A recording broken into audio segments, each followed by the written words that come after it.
Hello guys, मी आदिती आणि आजचा question आन्सर्सचा blog आहे. पूर्ण बघा, तुम्हाला नक्की मजा येईल आणि काय काय क्वेश्चन्स विचारत तेही कळतील. आणि त्यानंतर वॉक आहे. तर ज्यांनी ज्यांनी व्हिडिओज बघितले नसतील त्यांनी पहिले प्लीज व्हिडिओ जाऊन बघा आणि ज्यांनी ज्यांनी सबस्क्राईब केलं नसेल त्यांनी सबस्क्राईब नक्की करा माझ्या चॅनलला. So let's go.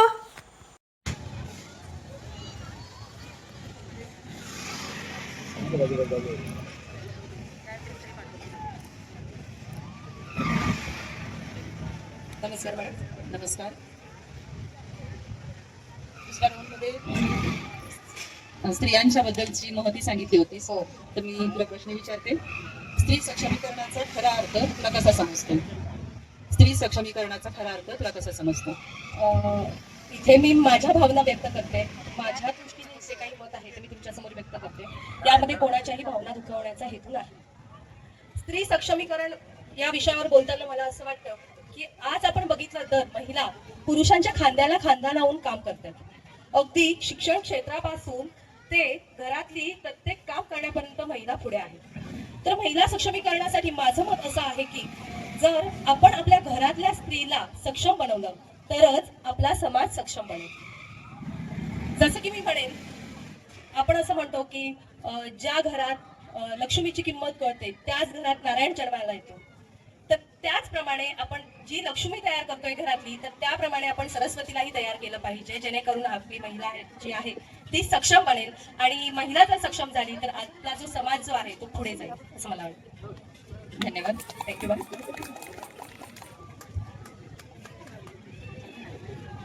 समोर जाऊन थांबायचंय. स्पर्धा क्रमांक 1. Thank you so much. यानंतर स्पर्धा क्रमांक 2 यांनी समोर यायचं आहे.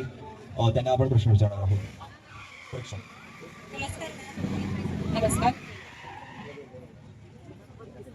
तुझ्या मते शिक्षणामुळे मुलींच्या आयुष्यात कोणता बदल झाला आहे? माझ्या मते शिक्षणामुळे मुलींना खूप संधी भेटल्या की त्यांनी त्यांचा टॅलेंट लोकांना दाखवला आणि त्यांनी एक नवीन बदल घडवला जगामध्ये की ते पुढे जात आहेत मुलांपेक्षा सुद्धा आणि देशाचं नाव सुद्धा हे करतायत, वाढवतायत. सो मुलींना जर शिकवलं तर ते खूप जास्त पुढे जाणार आणि आय गेस ते खरंच चांगले आहेत. थँक्यू. धन्यवाद. आपण खूप सुंदर उत्तर दिलं. स्पर्धा क्रमांक 3 हे सुद्धा याने विनंती करतो की समोर यायचं आहे. परीक्षक त्यांना प्रश्न विचारते. नमस्कार मॅडम. नमस्कार. तुझ्यामध्ये खऱ्या सौंदर्याची व्याख्या काय आहे? नमस्कार. प्रथमतः मला असा सुंदर प्रश्न विचारल्याबद्दल मी आपले खूप आभारी आहे आणि ह्या प्रश्नाचं उत्तर देण्याची संधी मला दिला त्याबद्दल खरंच आपले आभार.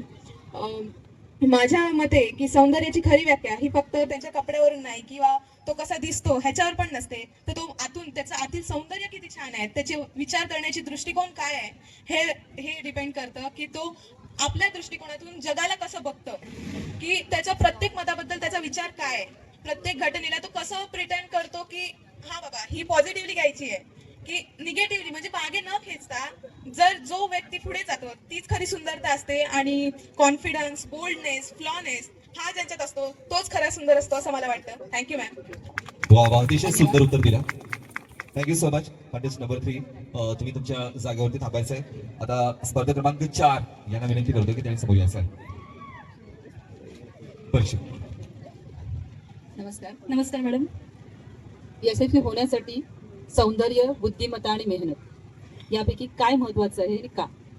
सर्वप्रथम धन्यवाद मला हा प्रश्न विचारल्याबद्दल. एक सांगायचं झालं तर हे तिन्ही गुण एका सौंदर्याच्या व्याख्यामध्ये बसतात. कारण सौंदर्य हे फक्त बुद्धी नसतं, तर ते दिसण्यात नसतं, तर ते ओव्हरऑल सगळ्या गोष्टींमध्ये असतं, बरोबर. कारण काही गोष्टी ह्या अंतर्मनामध्ये येतात, तर काही गोष्टी ह्या बाह्य सौंदर्यामध्ये येतात. सगळ्याच गोष्टी ह्या एकामध्ये आपल्याला दिसून येत नाही, त्या प्रत्येकामध्ये थोड्या थोड्या थोड्या असतात आणि एकत्र जर असं काही निघालंच तर ते अजुबाच म्हणता येईल. आणि सांगायचं झालं तर निवडुंगाला फुल एखादं बरं, फुलात निवडुंग काही बरं नाही, रंगाखाली दडले किती रंग, वरचा रंग काही खरा नाही. म्हणूनच प्रत्येक गोष्टीमध्ये हे तिन्ही गुण असणं महत्वाचं तेवढंच आहे, कारण एकाशिवाय आपलं काहीच होऊ शकत नाही. या तिन्हींचा संगम हा माणसाला घडवतो आणि हे त्रिकुटच माणसाच्या यशस्वीपणाचं एक पुढचं पाऊल ठरवतं. धन्यवाद. वा वा, अतिशय सुंदर. धन्यवाद. थँक्यू. Thank so so. आपण पोझिशन घ्यायचे, एका जागेवर जाऊन थांबायचं. On mic please. थँक्यू. चला तर स्पर्धा क्रमांक 5 यांनी समोर यायचं आहे. त्यांना आपण प्रश्न विचारणार आहोत. परीक्षा. नमस्कार मॅम. नमस्कार. आजच्या घडीला तुला जर समाजात एखादा बदल घडवायचा आहे तर तू कोणता बदल घडवशील? आजच्या घडीला मी असंच बदल घडवायचा असेल तर अजूनही आपल्याला वेगवेगळ्या जागेंवर आपल्याला दिसून येतं की मुलीला अजूनही घरात ठेवलं जातं. वेगवेगळ्या सणावारांना पाठवलं जात नाही बाहेर रात्रीच्या वेळेला वगैरे वगैरे. तर त्या सिच्युएशनला मी बदलावं असं वाटेल मला. कारण का तेव्हा मुलीला अजूनही सेफली अजूनही मुली सेफ अशा वागू शकत नाही आहेत बाहेर जाऊन कुठेही. तर मी ते बदलू शकते. थँक्यू. धन्यवाद. थँक्यू. स्पर्धा क्रमांक 6 यांनी समोर यायचं आहे. शिक्षक, आपला प्रश्न. नमस्कार मॅम. नमस्कार. तुझ्या आयुष्यातील एक असा धडा किंवा अशी एक घटना की ज्यामुळे तुझ्या आयुष्यात एक मोठा बदल झाला? असंच सांगायचं झालं तर मी खूप लहान होते त्यावेळेस. मी 6वी या वर्गात होते आणि आमच्या क्लासमध्ये डिबेट कॉम्पिटिशन घ्यायचं ठरवत होतो आणि मी खूप शांत मुलगी होते. पण मला हे सगळं आवडायचं. तर मला म्हणजे मी हात वर केला आणि माझ्या शिक्षकांनी मला म्हटलं की अरे ही बोलणार नाही. आय वॉज लाईक की असं का म्हणाल्या असतील ना. नंतर मग काही दिवसांनी एक ओपन डिबेट झालं आणि त्यात मीच सर्वात जास्त बोलले आणि मला बेस्ट स्पीकरचं अवॉर्ड मिळालं होतं. तो एक अविस्मरणीय क्षण होता माझा. त्याच्यातून काय शिकलीस? त्यातून शिकले असं म्हणण्यापेक्षा ते अनुभवलं होतं मी की मला एक प्रोत्साहन जास्त मिळालं. मी तो माझ्या शिक्षिकेबद्दल राग धरणं असं नव्हतं केलं किंवा म्हणजे अरे असं आपल्याला मॅडम बोलल्या की ती चुकीचं असं नाही वाटलं मला. मला वाटलं की ठीक आहे, त्यांना जी कमतरता दिसते ती आपण भरून काढू. कारण शेवटी गुरुचा आदर करणं हाच विचार मी करते. त्यामुळे ओके. धन्यवाद मॅम.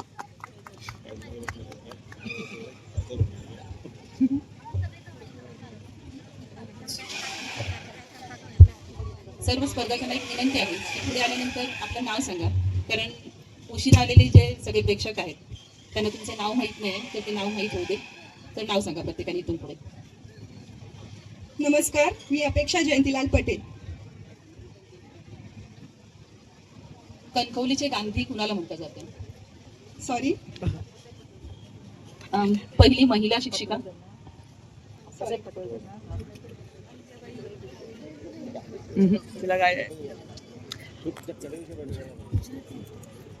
स्वतःबद्दल सांग. तर मी आता म्हणजे माझ्या आयुष्यात मी जेव्हापासनं फॅशन डिझायनिंगचं जे मी लाईन चूज केली आहे तेव्हापासून मी एक्सपिरियन्स सांगते माझा. तर आधी मला काय एवढी क्रिएटिव्हिटी किंवा काही माझं म्हणजे असं माइंड एवढं काय ॲक्टिव्हली चालायचं नाही. सो मी जेव्हा इथे आली कॉलेजमध्ये ॲडमिशन घेतलं मग मी खूप लोकांना बघितलं म्हणजे त्यांचे एक्सपिरियन्स बघितले. त्यांना किती क्रिएटिव्हिटीने त्यांना पुढे जाताना मी बघितलं. म्हणजे माझे जे सिनियर्स होते त्यांना पण मी खूप मेहनत करून पुढे जाताना बघितलं. सो मी पण त्यांच्या मेहनतीने खूप काही काही शिकले आहे आणि मी तेच मोटिवेशनने मी पण माझं चांगलं बेस्ट देऊन मी पण माझ्या पुढे जाण्याचा प्रयत्न करत आहे आणि मी पण माझ्या आयुष्यात काहीतरी चांगलं घडवायचा प्रयत्न करते. सो मी हेच माझं बेस्ट म्हणजे आयुष्याचं एक लाईफ चेंजिंगचा मी एक्सपिरियन्स सांगत आहे. थँक्यू. धन्यवाद. हॅलो, धन्यवाद. Thank you so much. नेक्स्ट स्पर्धा क्रमांक 8. ते सुद्धा माहित नाही सोपे एवढे विचारलेले प्रश्न. सेजल अजय पराब. हॅलो. तुला एक दिवसासाठी महाराष्ट्राचे मुख्यमंत्री केले तर तू काय करशील?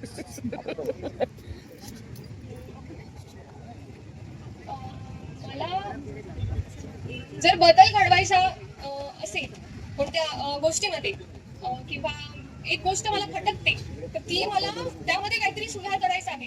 तर ती म्हणजे आजकाल जे जास्त करून मुलींवर अत्याचार होतात किंवा त्यांना जे पण अत्याचार होतात किंवा जास्त करून रेप वाढले आहेत ते मुली सेफ नाही आहे. कुठे पण गेले तर त्यांच्यासोबत काही ना काही घडतंच जे त्यांना त्यांचं कॉन्फिडन्स लेवल किंवा त्यांचं कॉन्फिडन्स लेवल आणि त्यांना अनकम्फर्टेबल फील करतात. तर मला असं वाटतं की हे रेप जो जास्त होतो तो मला खरंच त्यावरती काहीतरी ऍक्शन घ्यायला आवडेल. हे खरंच मला वाटतं मनापासून. थँक्यू. ओके. धन्यवाद. धन्यवाद. थँक्यू सो मच तुमच्या उत्तराबद्दल. पुढे स्पर्धा. हॅलो, माय नेम इज संतोषी किशोर डगरे. संतोषी वासंती नाही शिवसंतोषी. सिंधुदुर्ग ह्या शब्दाचा त्या बोलची मैत्री. काय प्रश्न विचारताय? काय काय विचारलं? आजच्या तरुणाईपुढे कोणकोणती आव्हाने आहेत? आजच्या जगामध्ये मोस्टली करिअर बद्दल खूप आव्हानं आहेत की मोस्टली सर्व तरुणांना नोकऱ्या मिळत नाहीत. हे एक मोठं आव्हान आहे की आपल्या घरच्यांना किंवा आपल्या परिवाराला एक चांगलं सुखद आयुष्य देण्यासाठी जी खटपट करावी लागते, पैसे कमवण्यासाठी जे व्यवसाय किंवा जे साधनं उपलब्ध नसल्यामुळे जी खटपट असते ती सध्याच्या तरुणाला खूप फेस करावी लागते. भलेही तू ग्रॅज्युएट किंवा उच्च शिक्षण घेऊन सुद्धा कधी कधी बेरोजगार असतो. कधी कधी त्यांना नोकऱ्या, चांगल्या पदाच्या नोकऱ्या किंवा चांगल्या पगाराच्या नोकऱ्या मिळत नाही. त्यांच्यासमोर अशी आव्हानं येतच असतात असं मला वाटतं. Thank you so much. पुढील स्पर्धक क्रमांक 10, कृपया आपण समोर जाऊन उत्तर द्यायचे. परीक्षक प्रोफेसर आहे. Hello everyone, this is Deepika Shri Fernandes. अपयश आले तर त्याला तुम्ही कसे सावरता? यश आणि अपयश ह्या एका नाण्याच्या दोन बाजू. जर आयुष्यामध्ये सुख असेल तर आपल्याला दुःख सुद्धा येतं. सो जसं आपण सुख एन्जॉय करतो आणि दुःख पार पाडतो, म्हणजे त्याच्यातून आपण बाहेर पडतो, तसंच जर अपयश कधी आलं लाईफमध्ये तर मी ते पेशंटली हँडल करेन. खूप विचार करणार नाही त्याच्याबद्दल, कारण की असं म्हणतात की अपयश ही यशाची पहिली पायरी आहे. So if I skip the first step I will not able to get that next step. So मी ती जी अपयशाची पायरी आहे ती नक्कीच चढेल, मला आवडेल चढायला, कारण की त्यानंतर जी यशाची गुढी असते ती खूप चांगली असते, ती चांगल्याला मजा येते. थँक्यू. धन्यवाद. Thank you so much. 10 स्पर्धकांना आपण प्रश्न विचारले, सगळ्यांनी आपापल्या जागेत थांबायचं आहे आणि जाता जाता आपण पुन्हा एकदा रॅम्पो करून आउट व्हायचं आहे. परत नाही. आपल्यामधून बऱ्याच लोकांना त्यांच्या वेगवेगळ्या 5 कॅटेगरीमध्ये सुद्धा आपण बक्षीस देणार आहोत, अवॉर्ड देणार आहोत. चला तर thank you so much once again each and everyone. आणि सगळ्यांना रिक्वेस्ट करतोय की आपण रॅम्प वॉक करत आउट व्हायचंय. 1 ते 10 कंटेस्टंट आणि त्यानंतर 11 ते 20 या कंटेस्टंटने रेडी राहायचंय आपल्या परफॉर्मन्ससाठी. म्युझिक. सुंदर फॅशन शो लास्ट राऊंड. 1 ते 10 कंटेस्टंट या ठिकाणी आउट होत आहेत, म्हणजेच बाहेर जात आहेत.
आजचा ब्लॉग कसा वाटला 1 ते 10 पर्यंत जे सगळे कंटेस्टंट होते त्यांच्या सगळ्यांचे क्वेश्चन आन्सर्सचा हा ब्लॉग आहे, त्यानंतर त्यांचा फायनल ब्लॉग.